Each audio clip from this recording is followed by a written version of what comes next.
आणि महत्त्वाची बातमी, पहलगाम हल्ल्यानंतर चीनचा पाकिस्तानच्या सुरात सूर, पाकिस्तानला चीनची साथ तर स्वीडननं भारताला रॉकेट लॉन्चर्स दिली। तुर्कीने पाकिस्तानला लष्करी साहित्य पुरवलंय। लष्करी साहित्य घेऊन तुर्कीचं विमान पाकिस्तानी मिलिटरीच्या बेसवर उतरलं आहे। पहलगाम हल्ला प्रकरणात चीननं पाकिस्तानच्या सुरात सूर मिसळलाय। पाकिस्ताननं या हल्ल्याची आंतरराष्ट्रीय तपास करण्याची मागणी केली। चीननं पाकिस्तानच्या निष्पक्ष तपास करावा या मागणीला साथ दिली। पाकिस्तानचे संरक्षण मंत्री ख्वाजा आसिफ डार यांनी रशिया, चीन आणि पाश्चात्य देश या तपासामध्ये भूमिका निभावू शकतात असं म्हटलं होतं। चीनचे परराष्ट्र मंत्री वांग यी यांनी पाकिस्तानचे उपपंतप्रधान मोहम्मद इशाक डार यांच्याशी फोनवरून चर्चा केली। चीन भारत पाकिस्तानच्या तणावाच्या स्थितीवर लक्ष ठेवून असल्याचं वांग यांनी म्हटलं। दोन्ही देश संयम ठेवतील, तणाव कमी करतील अशी प्रतिक्रिया चीननं दिली। पाकिस्तानच्या सुरक्षेची चिंता आम्ही समजू शकतो असंही चीननं म्हटलं। पाकिस्ताननं चीनच्या या समर्थनाच्या भूमिकेचं स्वागत केलं। दुसरीकडे स्वीडननं भारताला रॉकेट लॉन्चर्स दिली आहेत। तुर्कीच्या लष्कराचं कार्गो विमान पाकिस्तान मिलिटरीच्या तळावर उतरलंय। या विमानामधून लष्करी साहित्य पाकिस्तानला पुरवलं गेल्याचं म्हटलं जातंय। भारतीय सैन्याच्या त्रिशक्ती कॉर्प्स कडून व्हिडिओ रिलीज करण्यात आलेला आहे। याद्वारे भारतीय सैन्याची ताकद दिसून येते।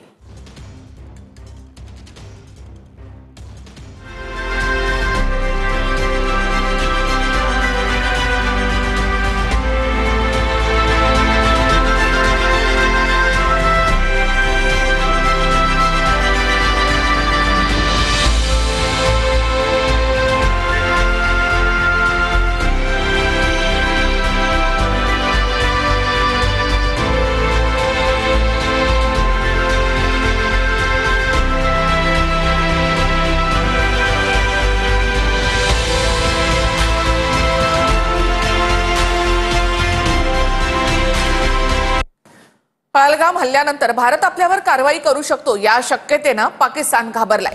भारतासोबत युद्ध न झालेलं बरं असा सल्ला नवाज शरीफ यांनी पाकिस्तानच्या पंतप्रधानांना दिलेला आहे। इकडे भारतामध्ये सरकारमधल्या उच्चपदस्थांच्या बैठका सुरू आहेत। लष्कर प्रमुख आणि राजनाथ सिंग यांची पंतप्रधान मोदींसोबत 40 मिनिटं बैठक झाली। पंतप्रधान मोदी आणि संरक्षण मंत्री राजनाथ सिंह यांची बैठक झाली। लष्कर प्रमुखांच्या भेटीनंतर राजनाथ सिंहांची मोदींसोबत 40 मिनिट चर्चा झाली। पहलगाम मधल्या दहशतवादी हल्ल्यानंतर भारत आणि पाकिस्तान मधल्या तणावाच्या पार्श्वभूमीवर दोघांमध्ये चर्चा झाली। राष्ट्रीय सुरक्षा सल्लागार अजित डोवाल आणि संरक्षण दलाचे प्रमुख जनरल अनिल चौहान उपस्थित होते। पाकिस्तानकडून होणारे शस्त्रसंधी उल्लंघन आणि त्याला प्रत्युत्तर देण्याच्या रणनीतीवर चर्चा करण्यात आली। तर भारतासोबत युद्ध न झालेलं बरं आहे असं म्हणत नवाज शरीफांनी पाकिस्तान पंतप्रधान शहबाज शरीफ यांना सल्ला दिला। पाकिस्तानने युद्धाऐवजी सर्व राजनैतिक संसाधनं वापरावीत असा सल्ला नवाज शरीफांनी दिलाय। दुसरीकडे पाकिस्तानी सैन्य घाबरलेलं पाहायला मिळतंय। एकूण 250 अधिकाऱ्यांसह 1200 सैनिकांनी तडकाफडकी राजीनामा दिलाय। तर जम्मू काश्मीरच्या विधिमंडळात मुख्यमंत्री ओमर अब्दुल्ला पहलगाम हल्ल्यावर बोलताना भावुक झाले। पर्यटकांना सुरक्षित पाठवण्याचे कर्तव्य पार पडू न शकल्याची खंत यावेळी अब्दुल्लांकडून व्यक्त करण्यात आली। यहाँ के वजीर आला की हैसियत से, यहाँ की टूरिज्म के मिनिस्टर की हैसियत से मैंने इन लोगों को दावत दी थी यहाँ आने की। मेजबान होते हुए मेरी जिम्मेदारी थी कि सही सलामत मैं इन्हें यहाँ से वापस भेजूं, नहीं भेज पाया। पहलगाम के उन 26 लोगों के दुख दर्द को इतना समझती है जितना जम्मू कश्मीर का अपना ये असेंबली है। सजाद ने जिस तरह हाउस के सामने उस दर्द का इजहार किया, मेरे पास शायद उससे बेहतर उसका यहाँ हाउस के सामने जिक्र करने के लिए अल्फाज नहीं होंगे। बहुत मुश्किल है इन हालात में वो रोशनी ढूंढना, लेकिन स्पीकर साहब पहली मर्तबा 26 साल में मैंने जम्मू कश्मीर में किसी हमले के बाद लोगों को इस तरह बाहर आते हुए नहीं देखा। जुलूस निकाले, नारे दिए, बैनर बनाए, मोमबत्तियां जलाएं, ये कहने के लिए कि हम इस हमले के साथ नहीं हैं। तर भारताला उगाच धमक्या देऊ नका अशा भाषेत असदुद्दीन ओवैसींनी पाकिस्तानला ठणकावलंय। यहाँ के जो पॉलिटिशियन जो ये क्या बोलते बड़बड़ापन बोलते ना, ये बकबक कर रहे ना, मत करो ऐसा। आप ये ठीक नहीं है। आपके घर में आप इन शैतानों को पाल रहे हैं। आप क्या बना सकते हैं? वहां पे दवाएं नहीं बना सकते, मलेरिया की दवा नहीं बना सकते। तुम क्या बात कर रहे हैं आप? पहलगाम हल्ल्यामधल्या 4 अतिरेक्यांचा काश्मीर खोऱ्यामधल्या जंगलामध्ये पाठलाग सुरू आहे। गेल्या 5 दिवसांमध्ये 4 वेळा अतिरेक्यांचा ठावठिकाणा लागलेला आहे। घनदाट जंगलामध्ये सुरक्षा दलांकडून अतिरेक्यांची शोध मोहीम सुरू आहे। पहलगाम हल्ल्यामध्ये पाकिस्तानचे 3 आणि एका स्थानिक अतिरेक्याचा हात आहे। 4 वेळा वाचले पहलगामचे अतिरेकी। जंगलात सुरू आहे पाठलाग। 3 पाकिस्तानी तर 1 स्थानिक।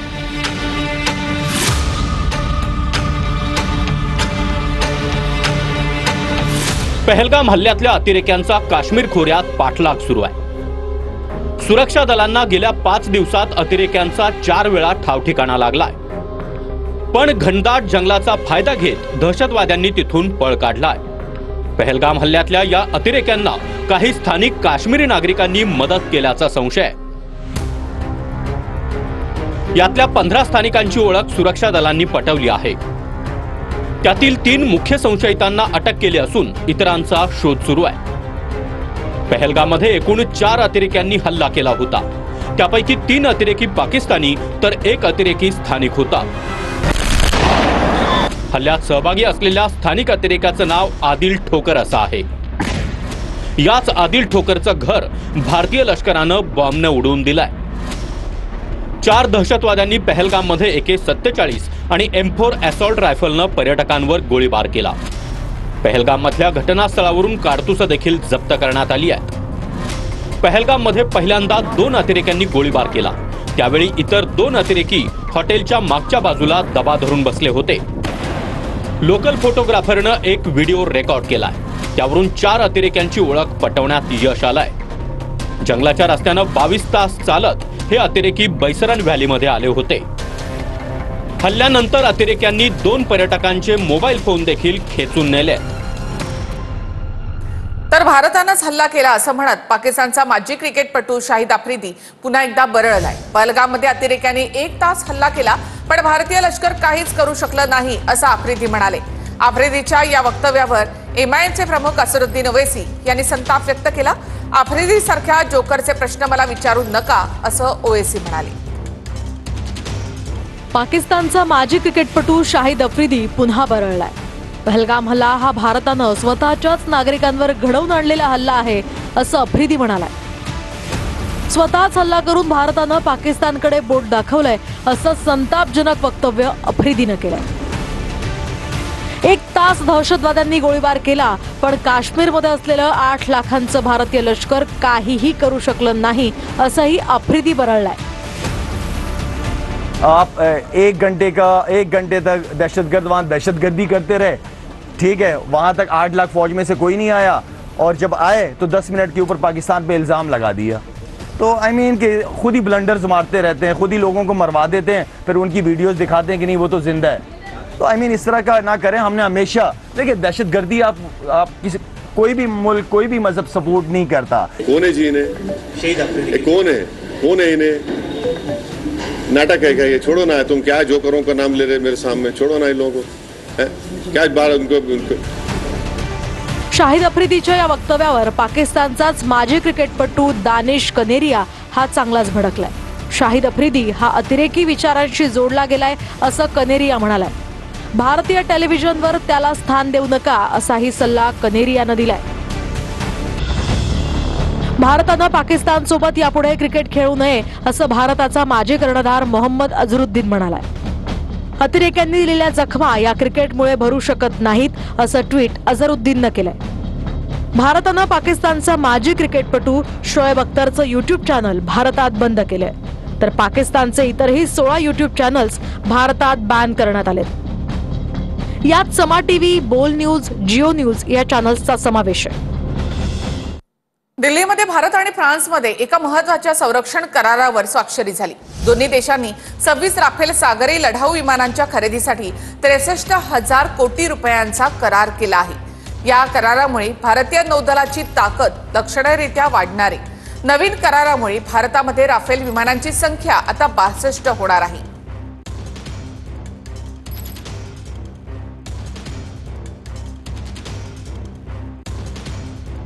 पहलगाम हल्ल्यासाठी ड्रोनचा वापर होणार होता अशी माहिती एनआयच्या तपासामधून समोर आली आहे। गर्दीमुळे ड्रोन वापरण्याचा निर्णय रद्द केल्याचं तपासामधून समोर आलं। पाकमधील 10 व्यक्ती 6 दहशतवाद्यांच्या संपर्कात होत्या। तपासामधून हे समोर आलं आहे। काँग्रेस नेते विजय वडेट्टीवार यांचे एक वादग्रस्त वक्तव्य समोर आले। हिंदूंचं नाव विचारून मारण्या एवढा वेळ दहशतवाद्यांकडे होता का असा सवाल वडेट्टीवार यांनी केलाय। दहशतवादी हल्ला करताना लोकांशी बोलत बसतात का असा सवालही त्यांनी केला। तर सरकारने हल्ल्याची जबाबदारी घ्यावी असं विजय वडेट्टीवार यांनी म्हटलंय। तर पहलगामच्या पीडित कुटुंबाच्या जखमेवर मीठ चोळण्याचं काम वडेट्टीवार करतायत अशी जोरदार टीका फडणवीसांनी केली आहे। जिम्मेदारी तो सरकार ने लेनी चाहिए। पहलगाम की जिम्मेदारी, जो पहलगाम में घटना हुई, 27 लोगों की जान गई, क्या तुम्हारा वहाँ पे सिक्योरिटी क्यों नहीं थी? क्यों निकाली गई? तो तुम्हारा इंटेलिजेंस क्या कर रहा था? वो फेल्यूर नहीं है, इस सरकार का फेल्यूर नहीं है। इस बारे में कोई बात नहीं करता। बात क्या करते हैं तो उन्होंने हिंदू का पूछ कर मारा। अरे कोई टेररिस्ट को पूछने तक समय होता है क्या? उनके कान में जाके नजदीक जाके पूछेगा? ये सब जो बातें हैं बहुत सारे इसमें कंट्रोवर्शियल, कोई बोलता है ऐसा हुआ ही नहीं, कोई बोलते ऐसा हुआ है। ये प्लान करके मत करो। अशा प्रकारचे स्टेटमेंट्स देऊन जे काही मृत्युमुखी पडलेले आहेत त्यांच्या नातेवाईकांच्या जखमेवर मीठ चोळणं चाललं आहे। आता नातेवाईकांचं म्हणणं आपण सगळ्यांनी मीडियामध्ये दाखवलं आणि नातेवाईकांनी स्पष्टपणे सांगितलं, ज्यांच्या समोर मारलेलं आहे त्यांनी सांगितलं। तिथे थोडी होते वडेट्टीवार, ते इथे बसून कुठेतरी अशा प्रकारचे स्टेटमेंट करून नातेवाईकांच्या जखमेवर मीठ चोळणं, मला असं वाटतं हे अतिशय वाईट आहे। आणि म्हणजे मला याकडे शब्द नाही, याला मूर्खपणा म्हणावा की काय म्हणावं मला समजत नाही। तर सरकार जी कारवाई करेल त्याला काँग्रेसचा पाठिंबा आहे असं विजय वडेट्टीवार यांनी सर्वासर्व करताना असं म्हटलेलं आहे। आधी हल्ल्यावरून सरकारवर टीका आणि त्यानंतर सरकारसोबत असल्याचं विजय वडेट्टीवार यांचं विधान। मूल रूप से अतिरेकी आए और उन्होंने 27 लोगों की जान लेकर चली गई। किसी ने जात धर्म भी पूछा, किसी ने नहीं पूछा। अगर ये पूछा गया है तो इसका मतलब यही है कि देश को अस्थिर करने के लिए, देश में दो समुदायों को, दो धर्मों को आपस में लड़ाने के लिए और देश का नुकसान करने के लिए उनकी मंशा हो सकती है। तो इसके पीछे की पाकिस्तान की राजनीति अपने देश को नुकसान पहुंचाने की है। हिंदुस्तान को ये अस्थिर करने वाली शक्तियां जो है उसके बारे में सरकार जो भी कार्रवाई करे उसके लिए कांग्रेस पूरी पुरजोर से उनके साथ में रही है। भगवा आतंकवाद हा काँग्रेसच्याच नेत्यांनी दिलेला शब्द आहे, म्हणून आतंकवादीचा आणि काँग्रेसचा डीएनए हा वेगळा आहे असं काय वाटण्याचं काय कारण नाही। मानसिकता एकच आहे, तुष्टीकरणचं राजकारण, हिंदूंचा द्वेष, मानसिकता एकच असल्यामुळे विजय वडेट्टीवार पण त्याच दिशेने चालतायत।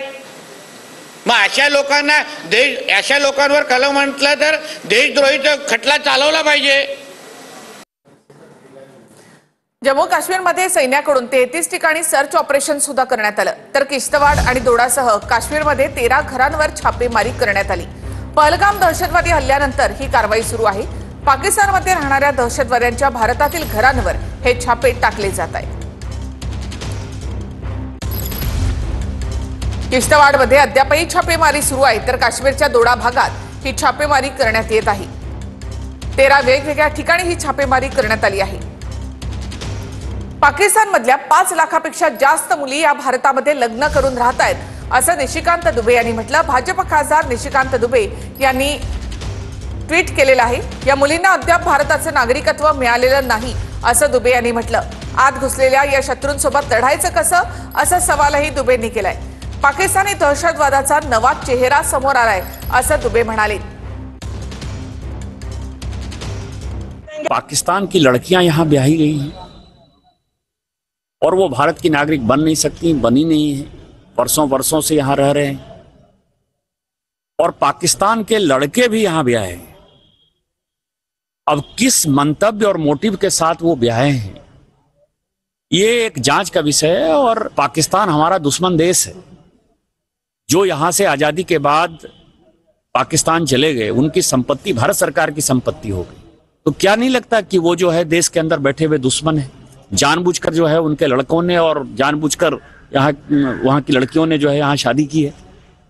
तो पहले इनसे भी निपटने की आवश्यकता है. रक्ताचे पाठ वाहतील असं म्हणणाऱ्या बिलावल भुट्टोचं कुटुंब पाकिस्तान सोडून परदेशात पळालंय. पाकिस्तानमध्ये भीतीचं वातावरण आहे. लष्कर प्रमुखानंतर बिलावल भुट्टो याचं कुटुंबीय देश सोडून पळालं आहे. पहलगाम दहशतवादी हल्ल्यानंतर भारताच्या कारवाईमुळे पाकिस्तानमध्ये सध्या घबराटीचं वातावरण आहे. पाकिस्तानचे लष्करी जवान घाबरलेत. पाकिस्तानी लष्करामध्ये राजीनाम्याचं सत्र सुरूच आहे. 1200 पाकिस्तानी सैनिकांनी आतापर्यंत राजीनामा दिला अशी माहिती समोर आली आहे. पाकिस्तानचा पंतप्रधान शहबाज शरीफ याची इस्लामाबादमध्ये बैठक सुरू आहे. सिंध प्रांतातील विरोधामुळे शहबाज शरीफ अस्वस्थ आहे. बिथरलेल्या पाकिस्तानमध्ये पंतप्रधानांची CCI बैठक सुरू आहे.